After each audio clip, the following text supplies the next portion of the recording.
જય માતાજી. મારું નામ વિષ્ણુજી ઠાકોર, અમદાવાદ. આ વાત છે ઓબીસી અનામતની, જેમાં વર્ગીકરણની વાત છે.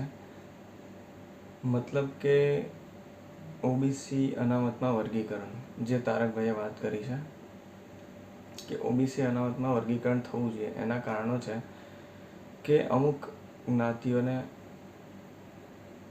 અન્યાય થાય છે, એમને લાભ મળતો નથી, ખરેખર લાભ મળતો નથી. જે પ્રમાણે અનામત છે તે પ્રમાણે ઓબીસી અનામતમાં 146 જ્ઞાતિઓ છે, જેમાંથી અમુક જ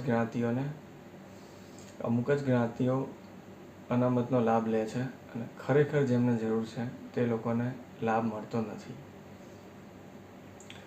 તો અનામત થવું જરૂરી છે.